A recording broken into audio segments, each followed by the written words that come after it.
Good morning, everyone. Welcome to Office Hours. We're excited here on this Friday morning to be answering your media and production questions, and we've got them stacked up already, so we're going to dive right in. Courtney? All right, first up from Martin E. Reagan III in Dallas, Texas, says, how do you get the original Insta360 link to do 60 frames per second in Zoom on after hours? And he does have a fiber uplink.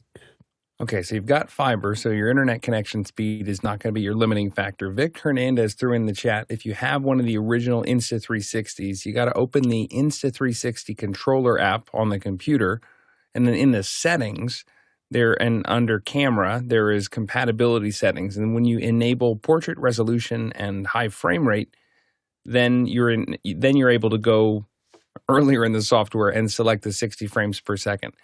Now, if you're in a Zoom meeting that has the enhanced media add-on, that is what is going to be the thing that enables the 60 frames per second. So the meeting owner has to have the enhanced media add-on, and then that enables the higher bit rate for the video transmission as well as the 60 frames per second. So if you're in a Zoom meeting that has that, like our After Hours does, that should be the trick. Your upload speed, if you're at 1080/60, should top out around 12 megabits a second. So if you've got fiber, there is plenty of juice there for you. Next question. Next one comes in from Andy Kokendorfer in Viera, Florida. Andy asks, I often find myself running out of USB-C ports for video input as I test and compare gear. Suggestions to maximize the ports into a MacBook Pro M4. 2 OWC hubs feasible? Courtney. Well, I'm not sure how many. He says video inputs. Now, I'm assuming he's not meaning video outputs. Now, video inputs means he probably has to have an outboard converter that converts from video, HDMI, to USB-C or UVC. So it comes in as a USB-C data input. So as long as you get a hub that has multiple USB-C data inputs that can handle 5 megabits each, I think you should be able to go with it if that's indeed what you're doing. You're talking about multiple video outputs out of the MacBook. That's a different thing entirely. Then you want to get one of the Thunderbolt 4 compatible hubs that has 2 Thunderbolt outputs and or video outputs. Make sure that each of the output USB-Cs is rated for as a video output as well, because it carries that separately than the data output. And Mickey brings up a good point in the chat. It does depend on which specific hubs that you're talking about. The other thing because if you have just a, like Courtney said, just a USB hub, that's going to have one set of capabilities. And then a Thunderbolt hub is going to have a larger set of capabilities because there's more bandwidth there. The other thing that you've got to look at is if you have an M4 MacBook Pro, you should have 3 Thunderbolt ports on that MacBook Pro. Each one of those ports is its own lane, so you don't want to, but if you're going to have multiple hubs, make sure that even though that hub that just came out of your Mac has a Thunderbolt port on it, you don't want to stack the hubs. If you plug one Thunderbolt hub into another Thunderbolt hub, the bottleneck of connectivity into the computer is still the same. There's a fixed amount of bandwidth that's going into the machine. So in terms of keeping everything balanced and not having too much traffic on that highway, you want to have, if you do plug in 2 hubs to get more ports into the computer, make sure that they are each plugging into different pieces of the Mac individually. And Andy does point out in the chat that it's primarily for video inputs, not outputs, because he's comparing USB webcams. So if you're comparing USB webcams, video input sources, what have you, your bandwidth limitations and considerations still apply. So that's what you should take a look at there. Next question. Next one comes in from Brooklyn, New York. Jamin asks, Zoom ISO works with the Blackmagic Ultra Studio Monitor 3G and the DeckLink Quad SDI, but no one mentions using the DeckLink Quad HDMI recorder. Is it compatible? So I had to do a phone a friend on this one. I did put a bug in Andy's ear this morning. So the DeckLink Quad HDMI recorder is only input, not output. So it's not going to have the ability to go take out of the computer and then into some other broadcast system. So that's the key difference there, is that instead of being a hybrid in and out, the DeckLink Quad HDMI recorder is input only. And that's your limiter there and why it is not on the list. Next question. Next one comes in from Fred Mahar in Los Angeles. I don't watch Office Hours live, but I always want to watch today's show. But the only way I can do that is if I get the email for today's show and click on the linked image in the email. If I go to YouTube, I can never find the show recorded that day. So I've run into a similar issue, and it's not so much about how we're posting the show, and it's more about how YouTube channels tend to feature stuff. So when you click on the Today's Show link from the email, you get today's show, and it goes right there. And then whether you were joining live or whether you joined later, that is a fixed address. When you're in YouTube on the phone and you bring up the Office Hours Global channel, the home or the videos channel shows a featured video or a posted or a specifically picked out one. But I always forget, because I think the same thing, like, man, where is this show? I always end up if I go over to the live tab, then it shows you past live recorded shows, and then I'm able to play the same day. Because one of the things that I do is in a exercise, and we'll call it introspection, but I'm always trying to get better. So sometimes I'll put the Friday show on right after the Friday show's over so that I can listen to myself bumble around. Chris? Oh, can't hear you, Chris. I'm wondering if it might be a post-live edit processing delay. Because do they top and tail the show after it's live? Usually it's not right away. I'm telling, like, when on Fridays specifically, I will watch the Friday show within 10 minutes of it ending. Right, in the YouTube app. But if they go and do that like an hour later, 2 hours later, and someone's going to look for the show, there might be a gap of time between when they start topping and tailing and when that has finished processing. That may, like, I don't know for sure, but I'm wondering if that might be where it is. Mickey pointed out in the chat that tops are trimmed, but it is still available in the live tab even during that processing time. So check back in with us if you're still having trouble, Fred. But I'm almost positive, because I have had the same behavior of getting stymied by that. I just stole that word from somebody. I stole it from Jason Hunter in the chat. I've been stymied by YouTube's the way that they lay out the videos. Make sure you're under the live tab, and that's where you should be able to see it. Next question. Next question comes in from Paul Wallace in Ballhouse in Austin, Texas. Paul says, what is the difference between a time-based pulse 1.4 megahertz system like the Shure SLXD Plus and a 1.2 to 1.3 megahertz continuous wave system that is common in amateur radio? 7373. Courtney.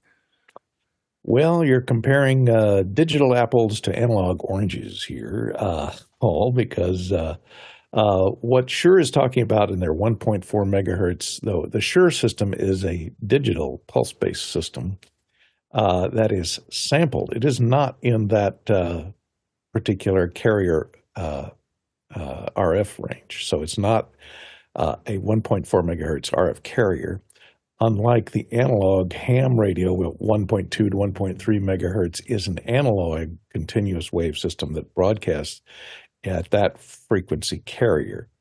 The Shure is up in the standard UHF 470 to 619 area of UHF is the carrier frequency on the Shure wireless radios. They are sampled. It's a digital signal that is in that range and is sampled at 1.4 megahertz. So the carrier is different. And you're talking digital signal that is sampled at 1.4 megahertz in the UHF range of 470 to 619 megahertz bandwidth space, depending upon the region that you're in. I think that's as clear as I can make it, but it's pretty muddy. Yeah, the other thing that Shure's doing a lot of with their pulse system, or with the SLX Plus, and there's a couple. There's one that's on top of that and one that's below it, but they're trying to use the digital broadcast to handle automatic channel switching, to handle noise reduction. If you're in a noisy RF environment, if you're in that amateur radio, that continuous range, you're going to be more susceptible to noise, but you need much less sophisticated equipment to actually tune into those things and to get them to talk to each other. If the timing's off between A and B with the digital system, all of a sudden everything's going to start to fall apart. So, slightly different mission on that one. Next question. Up near you, Roz McNulty in Vancouver, Canada, says a reasonable M5 Mac Pro in terms of RAM and memory, DaVinci AVP, Photoshop, and a buy once, cry once price. What are the prices now? Guy? RAM.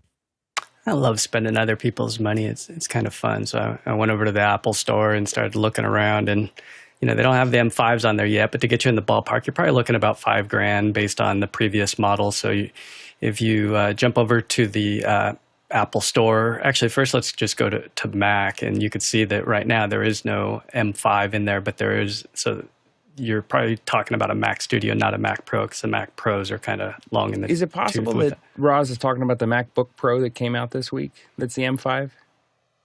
Could be. That's a different story then.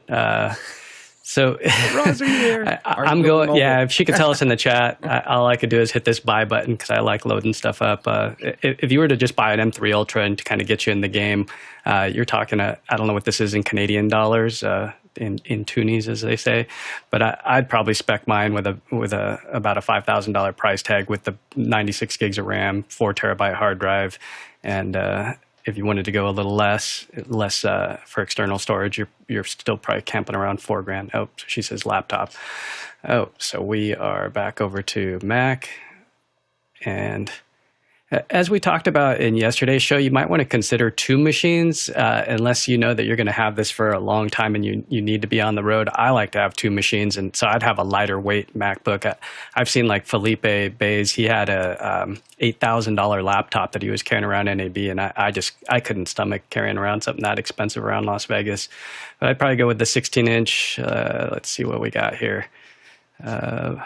Yeah, when it comes to RAM, those will max out at 128 gigabytes, and it seems crazy because, I think it's 24 or 32, and then I think if it's an $800 upgrade to go all the way to 128, but I've never been sad about RAM, and also the RAM in these machines is soldered directly on, it's on the SoC, so it's not upgradable after the fact, so if you can stomach it, I would get RAM before I spent money on storage, just because between computer applications getting more RAM intensive, being able to run AI stuff locally, whether that's generative AI or just running LLMs or some other models, those are all very RAM intensive things. And that's something that if you're talking about, okay, I'm going to buy a MacBook Pro, 16 inches with a 2 to 4 terabyte hard drive with 96 or 128 gigabytes of RAM. You're talking about a $5,000 investment. So that's something that you're going to want to be keeping for 5 to 10 years. And I always think about, okay, what are the things that are impossible to do later that I'm going to regret? And I think about, okay, I can get external storage if I need storage. I can't get external RAM. But where'd we end up, Guy? Yeah, so it's interesting because as I dropped down to the 20-core GPU machine, it wouldn't let me go to 128 gigs of RAM. So it says your selection requires a change to your configuration. So I actually have to go, this is an Apple game here, to the more expensive model. So you're probably looking still around $5,000 to go with and that's US dollars again, to go with the Max chip, because if you go with the Pro, you're not going to get the RAM option. So that's a tough one.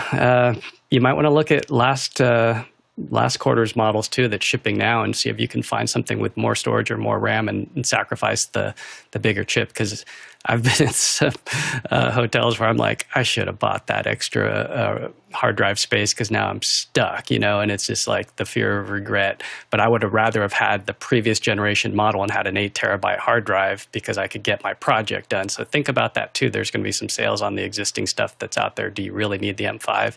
But I know some people hold on to the laptops for 5 years. And so they just do want to buy once and cry once and have just that, longevity thing. But again, carrying around an $8,000 laptop isn't my cup of tea. I'd rather carry around a Mac Studio for the hotel and then a smaller, MacBook Air or something for carrying around. But actually, I carry two. I carry the iPad Pro plus the MacBook Air, and then I have a 16-inch older model. But I rarely bring that with me anymore. It's just a beast. It's too heavy.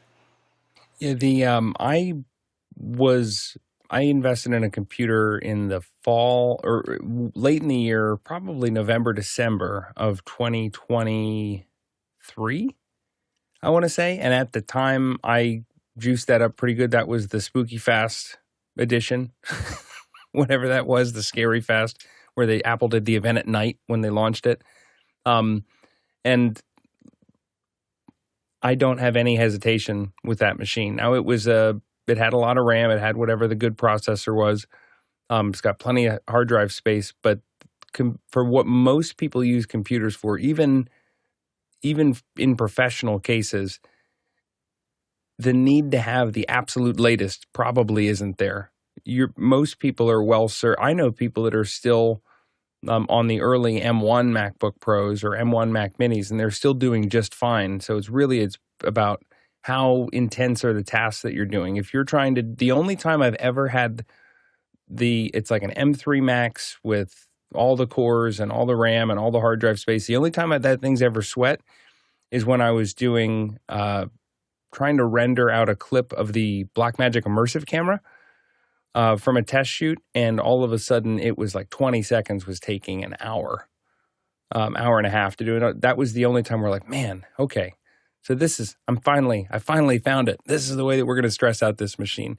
But unless you're doing that really heavy iron rendering or working in 3D or doing some sort of high-end AI model stuff, you might not see the benefit from M4 versus M5, in which case you can have the extra RAM and the extra hard drive space and, have money to go on a nice long weekend somewhere. Guy?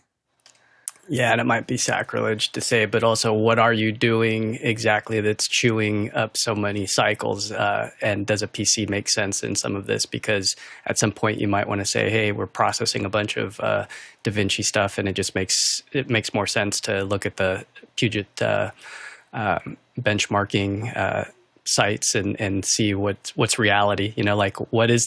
What are you doing the most of? And can that machine just go chew on it? Because I would hate for my MacBook to be tied up rendering, and now I can't use it for email or anything because it's so weighed down. And I've had that happen where I set the laptop up to do something, and it just is like, now your other stuff is just not going to work as smoothly. And it's like, I wish I would have had 2 machines again. So really think about your workflows. And I wouldn't just buy one machine. There's no way. I need multiples.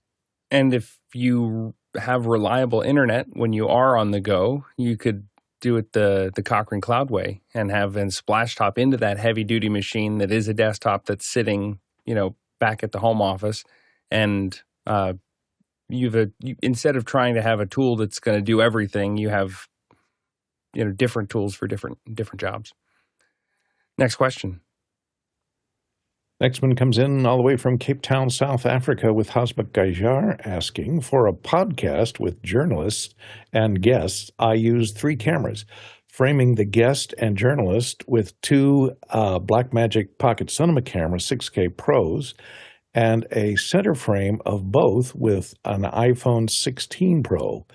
For post-production, how do I leverage Timecode? Never done that before.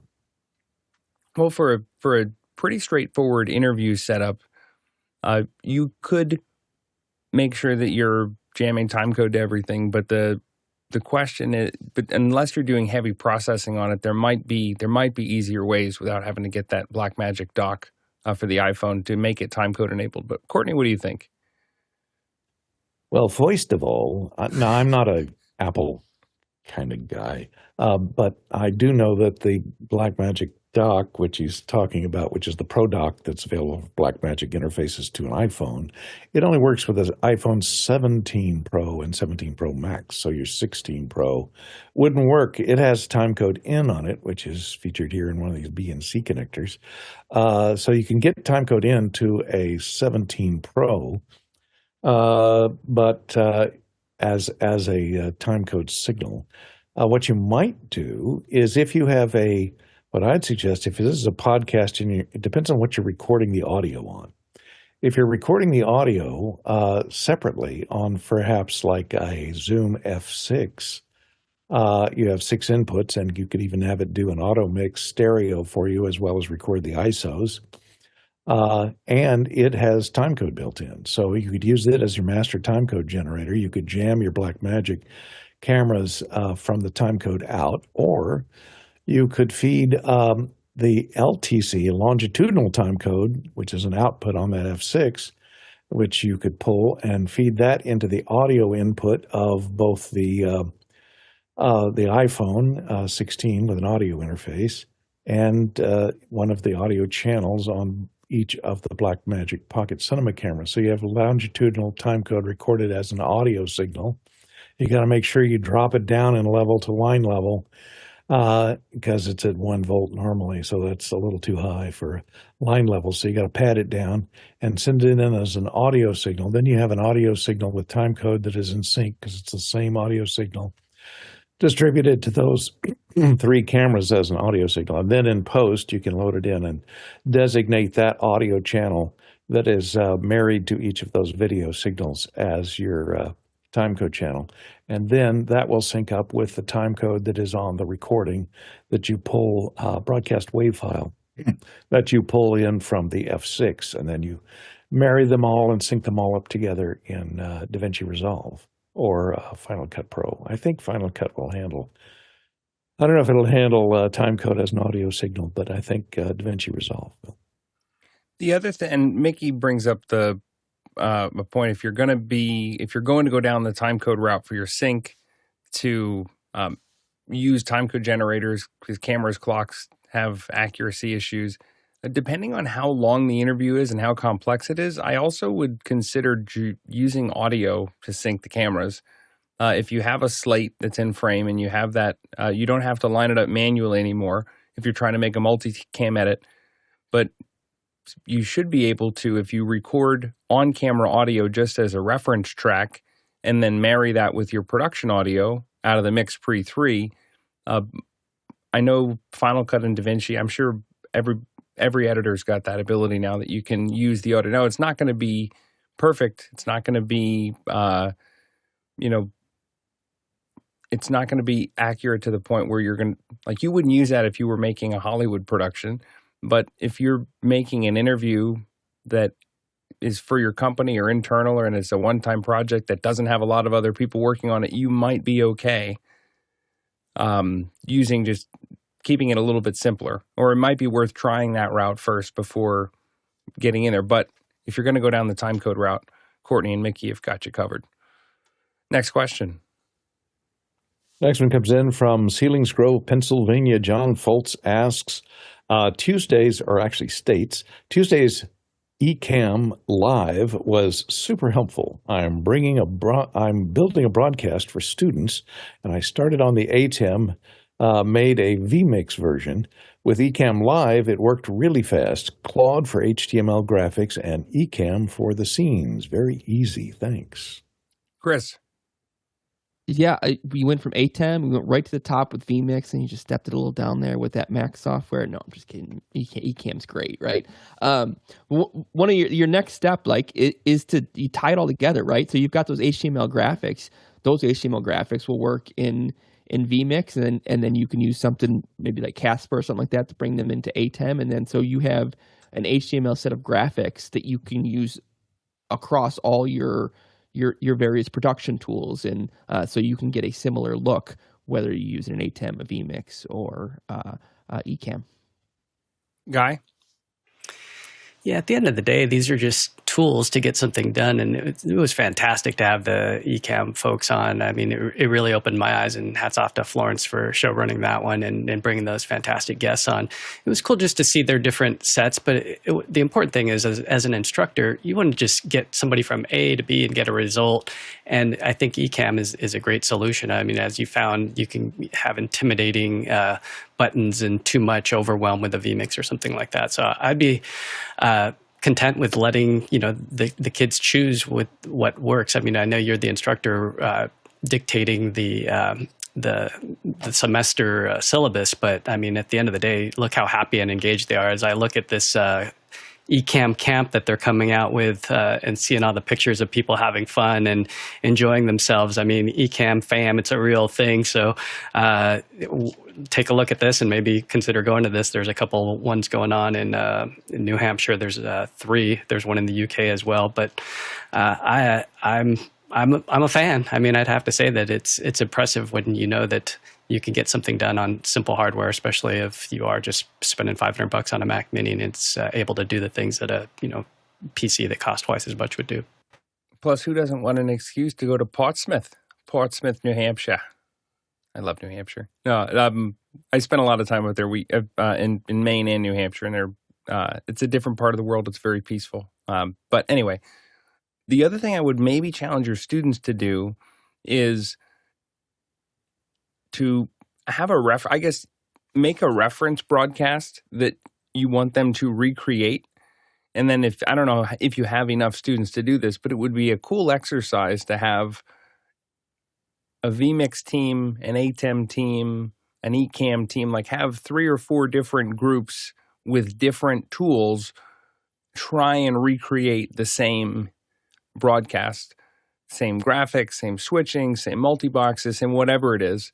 It would be I think it would be a pretty entertaining as well as educational exercise, because it would let you see what the limits were. And there are going to be some students who, the other thing I would say is don't let the students know what you used to make the reference broadcast until the end. And it's probably a very entertaining conversation. Next question. Paul Volhus in Austin, Texas says, on Claude, I keep getting slowed down by the message that says context limit reached, compact or clear to continue. How do I deal with this? Chris. You don't. You've reached your context limit, and basically Claude has a context limit of like how much kind of information it can store and kind of process at one time. And once you reach that limit, what it's going to do, especially in Claude Code, is it's going to automatically compact that. It's basically going to say it's going to summarize it and kind of store it in a more summarized fashion so they can continue using that and proceed with your conversation. And so that's just Claude making sure you can keep talking. If in something like if you'd done the same thing on the web, it would just be like, I've reached the limit. Guy? But sorry. Go yeah, ahead, and Chris. just with code, it automatically is compacting that so that you can keep going. Guy? Yeah, it's one of those things where as you learn, and I've been watching Paul in After Hours learn, and it's fascinating to watch somebody who needed something done with some websites, and there was hundreds, if not thousands, of web pages, and he's having Claude automatically parse all this information. But I could see yesterday he was talking about it reaching its compact limits, and Chirig jumped in and he was saying, you could avoid some of that by giving it your Claude MD file and having certain things already said so it doesn't have to go back and relearn. If you look at the understanding the usage limits, there are some. So the context window is 2K tokens across all models and paid plans. And then there's a 5,000 limit on the enterprise plan. So even if you pay for the more expensive plan, it sounds like that you're going to wind up waiting. So it's part of the game, but learning how to read through this. I'll put this support article in, and there's certain things that you can do so that it remembers these things instead of having to keep so much in its context memory. Chris? Yeah, and I think what Paul's doing also kind of contributes to this in that he's got this large data set of an existing website and files. And so when Claude is going through, like, it doesn't know what those are. So it's got to scrape all that data into its system so it knows what it's dealing with. That's not something that it can just it's not like a programming language and stuff like that where it doesn't know anything about these websites. And so it's just more, it takes more data in to do what Paul's specifically doing. Guy? I believe I read somewhere today that ChatGPT did 1 million, with the latest edition that was released today, 1 million context token limit. So something to look at is don't just think that Claude's the be all end all. There's other models out there that may be more in tune for what you need to do. So take a look at Codex as well, not to get your brain sent off in the wrong direction, but sometimes for the type of projects you're doing, you might want to explore the different models, and that's what Copilot from Microsoft uses as well. So if you jump into After Hours and you see Ian on, that's what he's using, and he might have some more insight into what tool would work best for you. Now, when I used to tell people about RAM on a computer, I used to have this analogy where it's like, well, RAM is kind of like, if you have more RAM, it's like having a bigger desk. You can have more stuff on your desk, and you can do more things at the same time because you have all these different areas where you can work on your desk and you don't feel cluttered. If all of a sudden your desk gets too full, you can't get anything done, you slow down. Context is kind of like having a really big whiteboard, and you're going to write down all the ideas on the whiteboard, and then all of a sudden you're out of space, right? We can't write anything else on the whiteboard if I'm going to continue on this project. So when you go through and you do the compact, you're like, okay, let me take a look at everything that's on the whiteboard, and I'm going to write down a shorter summarized version of this and put it on like the right 20% of the whiteboard. And okay, now I've got 80% of my space clear again. I can still look back at kind of a summarized, compacted version of the conversation for context or for reference, but I can't see all of the individual detail. If you hit clear, you're wiping the slate completely clean, and then Claude doesn't know anything. So if you have existing websites that have tons of content on them, and a lot of individual pages, and you're asking every time you start into that project for Claude to load all of those individual pages into its context, you can see all of a sudden that context window fill up really quickly. If you're in Claude Code and you do right after you load your project for the first time with all of the websites in there, and if you go into the / commands, there's a / command you can do. I don't know if it's status or what but it actually shows you visually your context window right this second. That will let you know, okay, at least where am I starting from? So some of the strategies that you can also use for this is maybe go into plan mode in one session and figure out what you want the end product to look like come up with a plan for how you're going to execute each individual page within the website. Write those plan instructions into, like Chris said, into your Claude MD so that it knows what its mission is every time you open it up. And then when you're opening up your Claude Code sessions to actually edit the websites or edit the tool, focus on a subset of those pages and attack them one at a time. And then hopefully that will allow you to go through and get something consistent. Then at the end, you can go do some sort of code review or front-end design review and then say, okay, does all of this still work? Is all of this cohesive? Is there anywhere to, but don't load your whole entire, 3 or 4 websites in right at the jump until you're trying to just do a kind of a final review. Next question.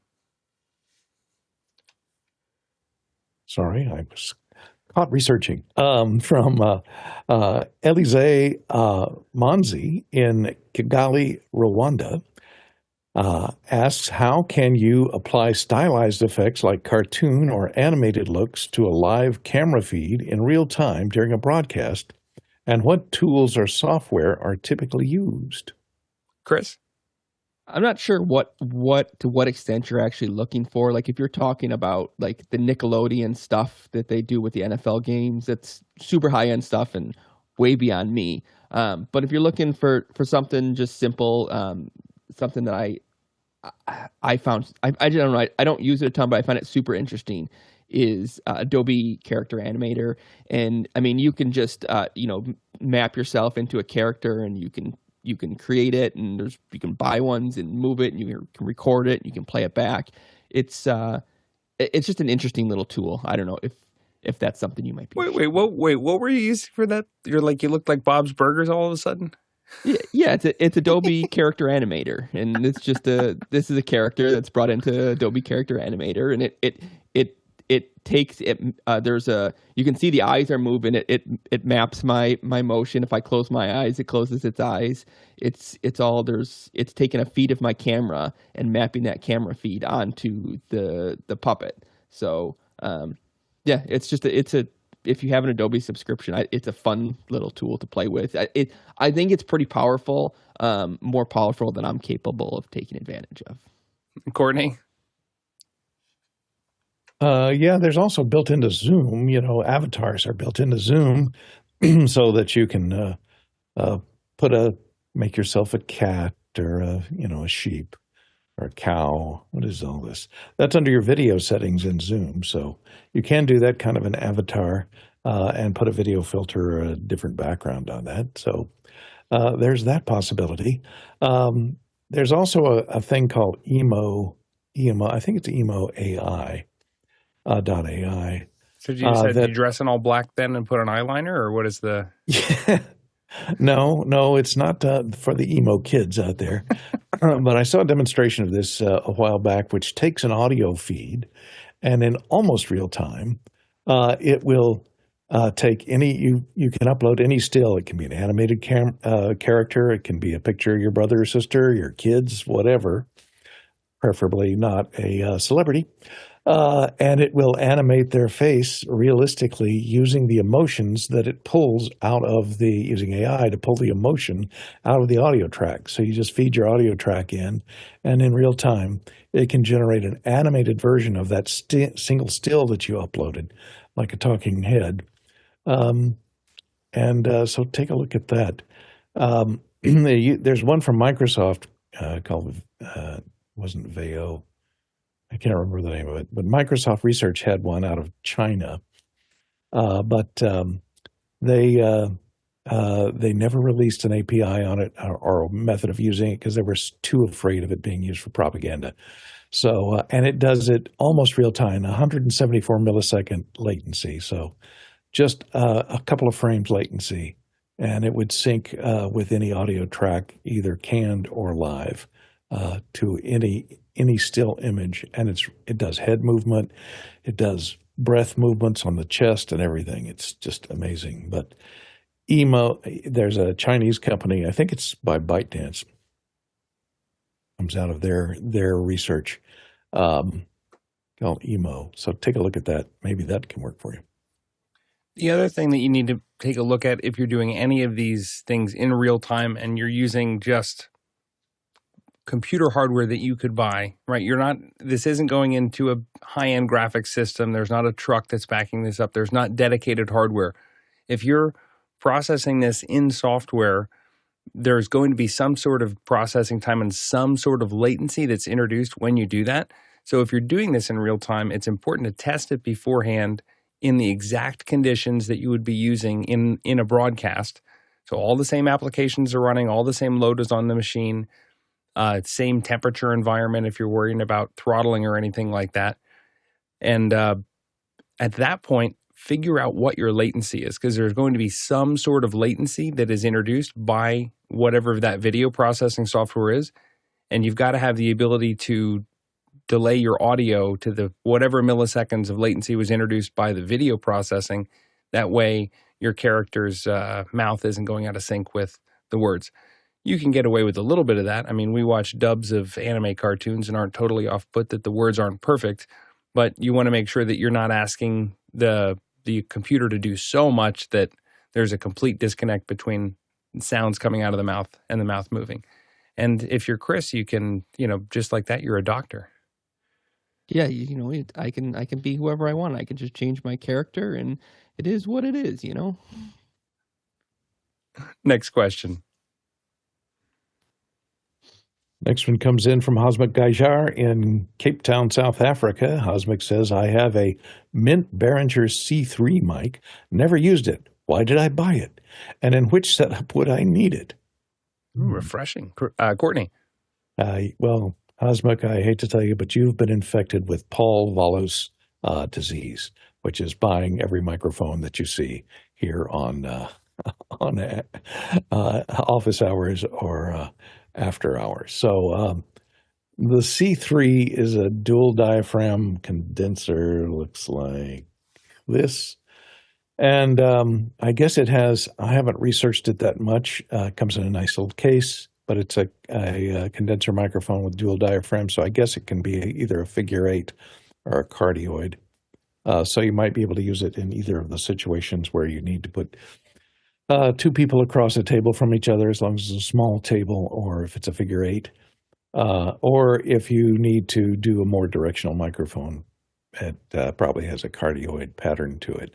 I haven't read about its how it is adjusted. It's a video. They have only a video to watch to tell you about the mic. So look at the video, and maybe you can figure out why you bought it. And how you could use it. But it looks like a typical podcaster mic that you could use with once you put a proper pop filter on it.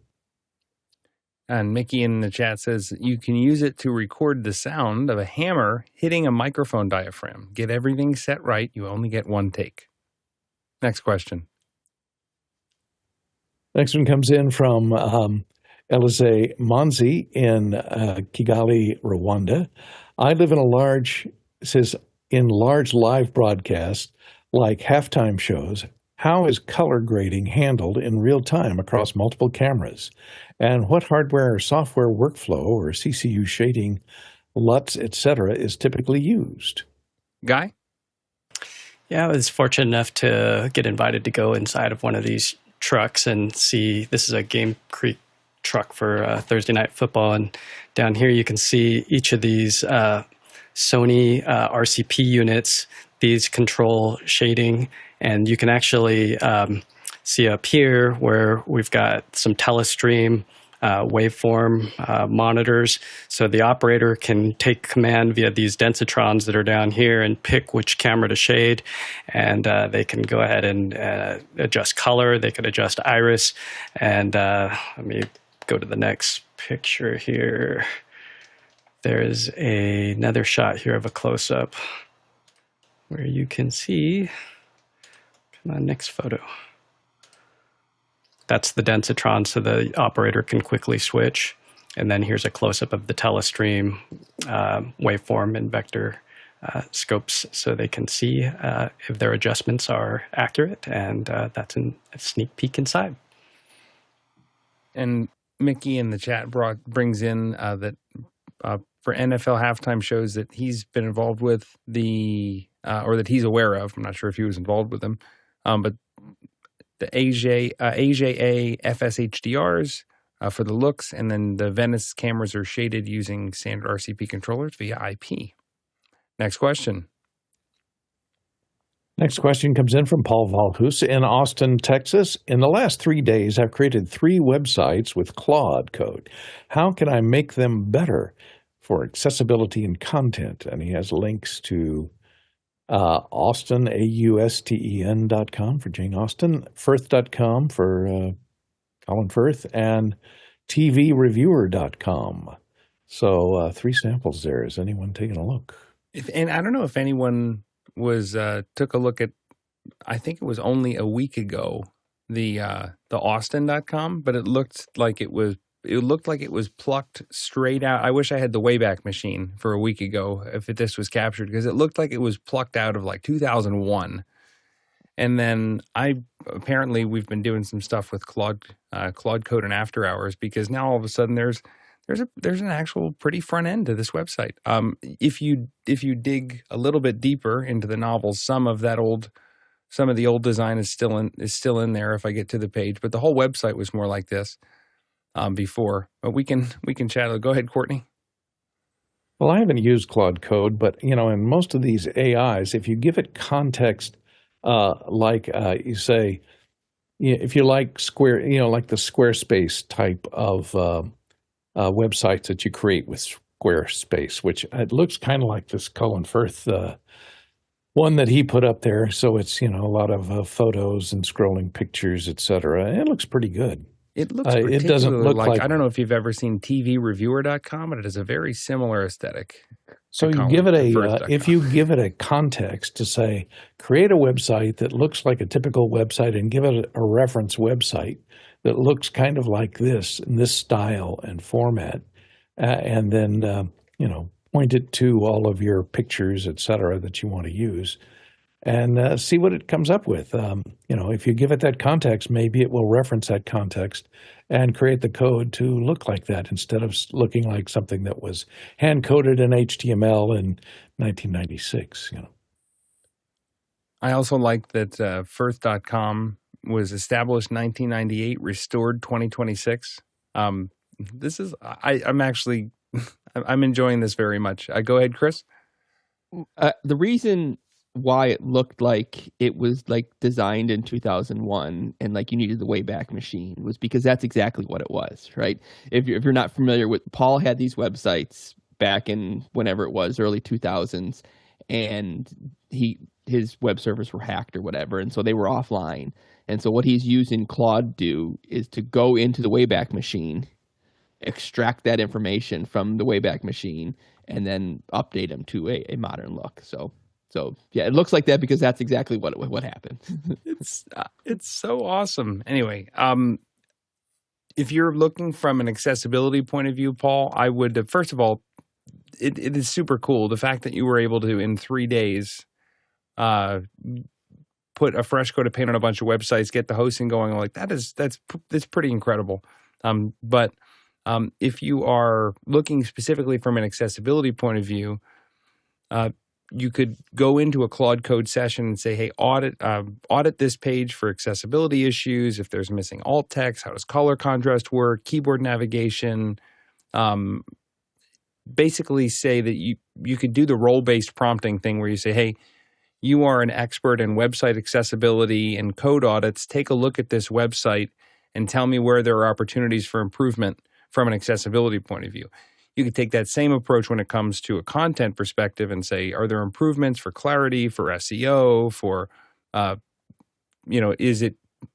there call to actions that aren't going anywhere? Is the audience getting what they're expecting when they come to the website?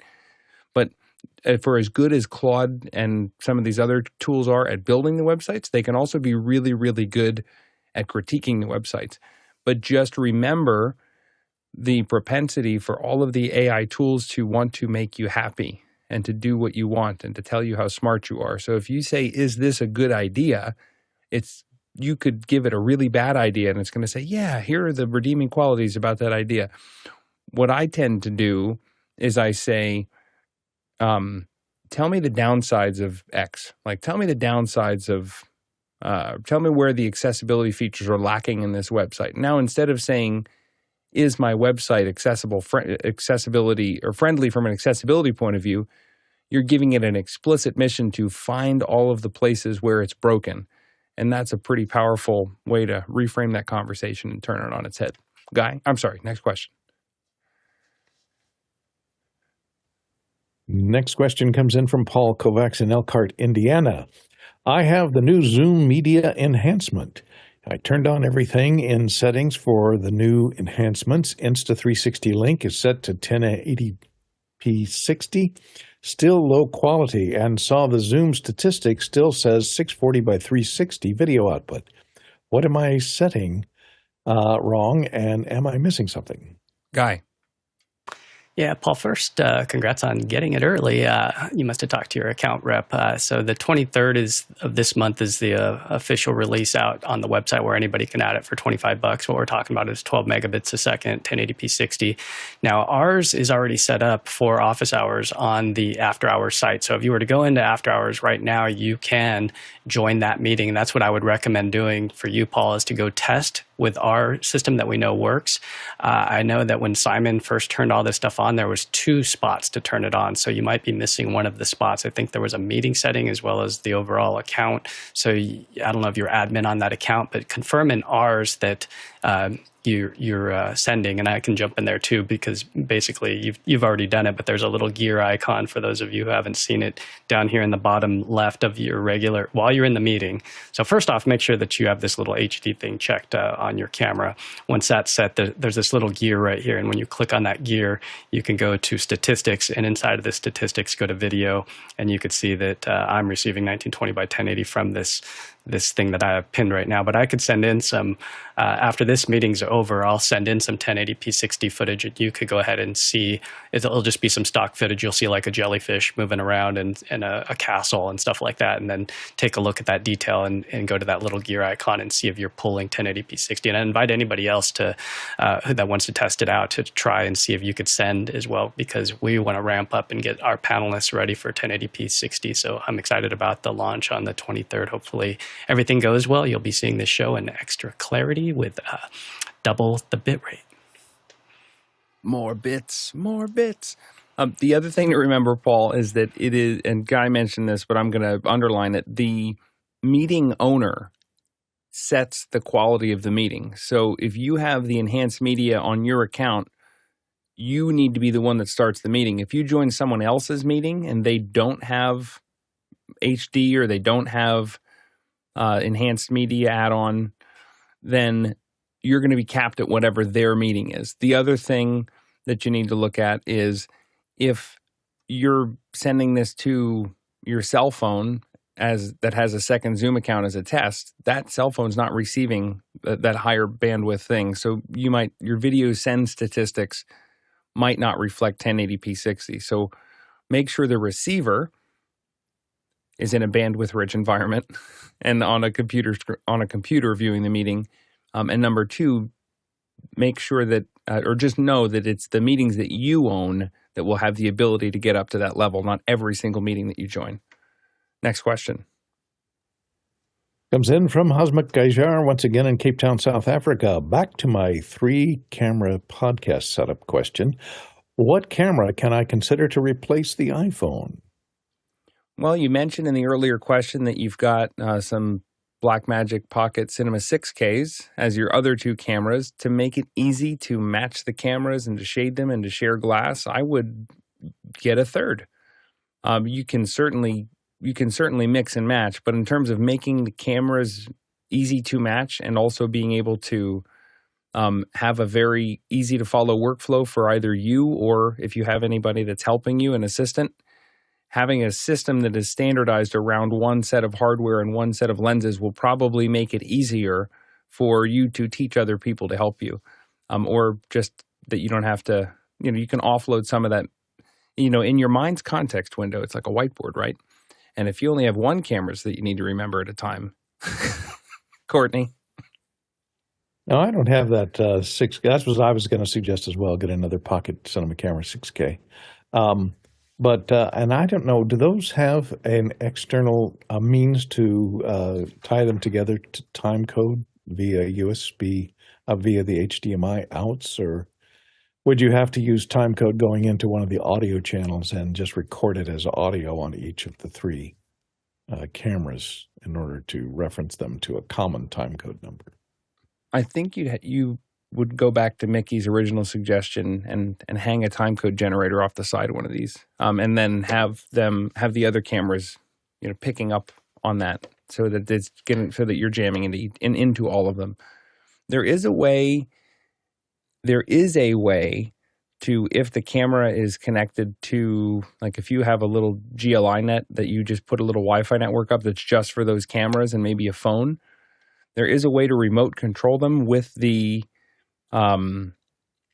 Blackmagic. I think you can. I know you can do it on some of the newer ones. I'll have to test it on this one, but you can open up the Blackmagic Cinema Cam or the Blackmagic Camera app on a phone and then remotely trigger a record on all of them at once. You can also do that if they're all plugged into an ATEM switcher. You can record to all of them at once, or you can not only record if you have an ISO, you can record to a hard drive through the ATEM, but you can also trigger the local record. So that's another thing. If you have other Blackmagic hardware, you can shade the cameras and kind of remotely administer them just over HDMI. Mickey, by the way, confirms that if the cameras are connected to the ATEM, they'll take on the time code for the ATEM, and even though that's not the most accurate clock in the world, that's what they're going to take. If you are doing some sort of jamming, they will take LTC via the mini jack, the 3.5 millimeter. Next question. Comes in from Brody Hefner in New York City. What's going on? Who's going to NAB Las Vegas in April? And will there be an office hour presence or any streams live? Guy. Go ahead, Guy.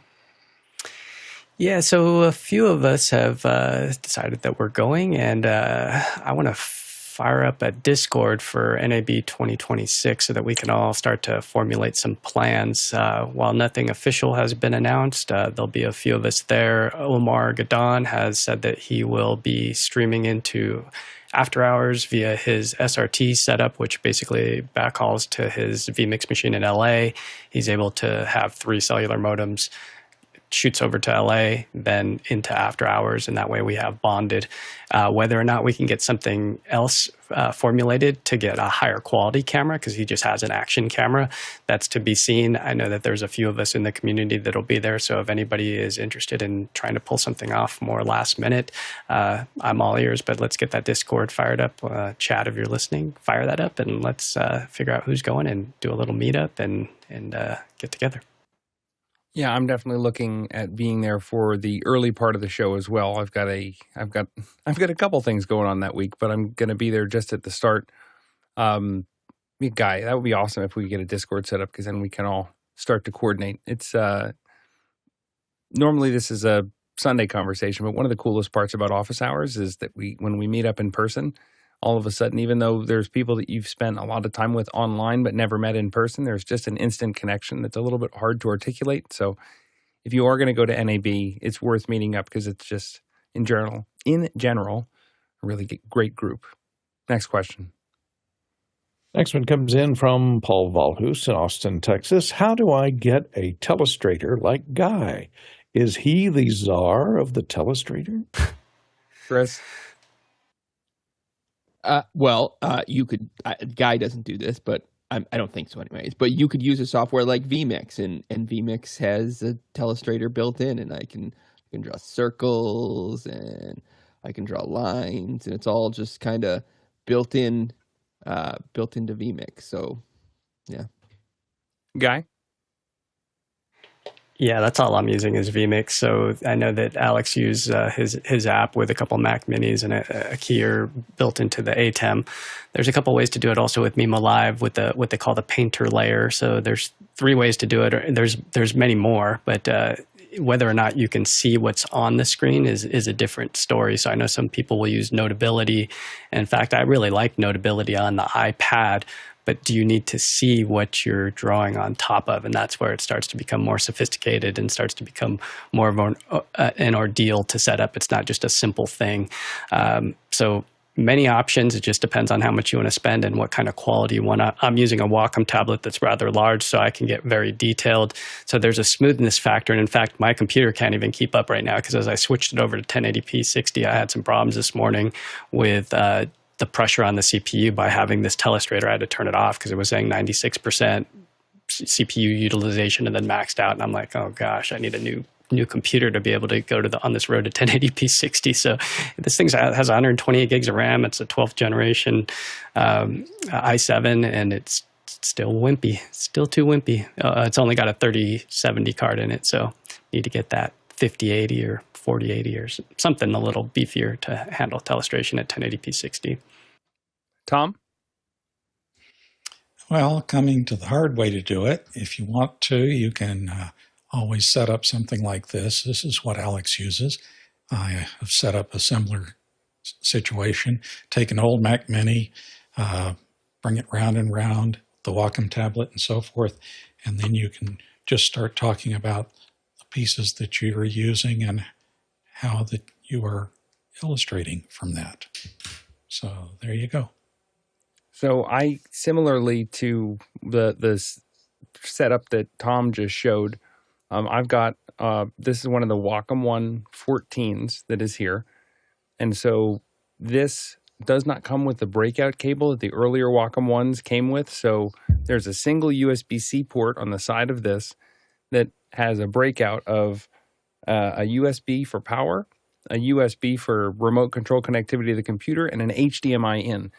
And what the HDMI in gives you is that I can take the program out of the Ecamm and feed that into this screen so that when I draw on this screen, I'm drawing on the actual image. I can see where I'm looking, so that makes it so that I don't have to guess. The other thing that's really handy is that on this pen, there are 2 buttons on the side of this pen, and what that allows you to do is, right here, there's a little rocker.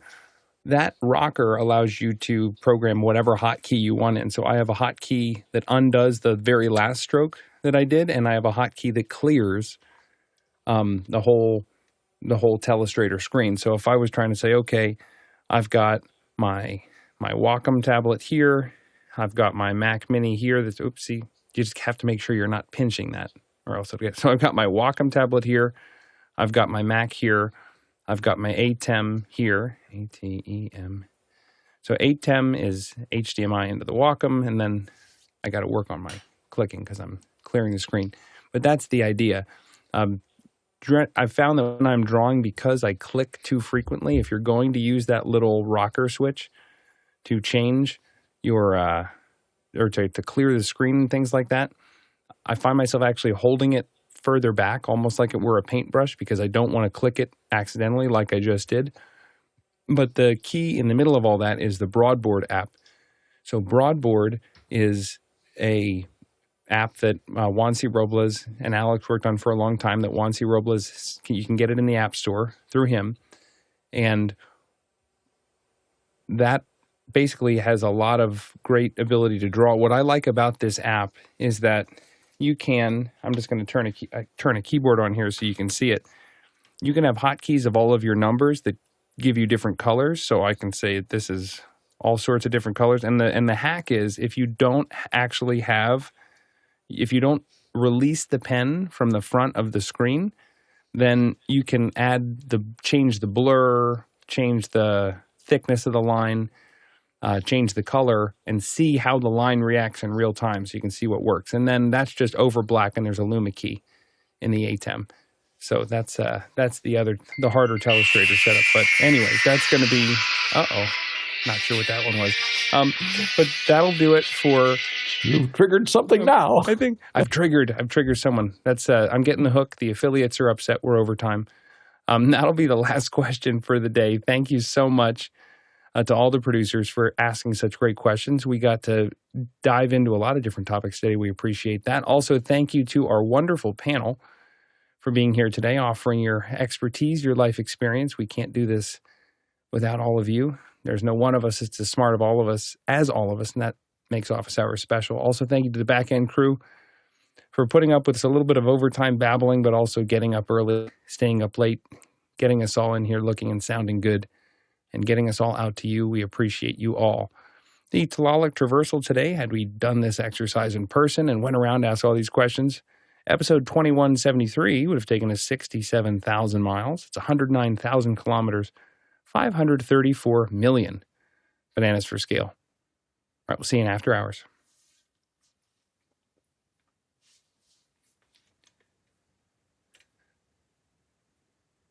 All right.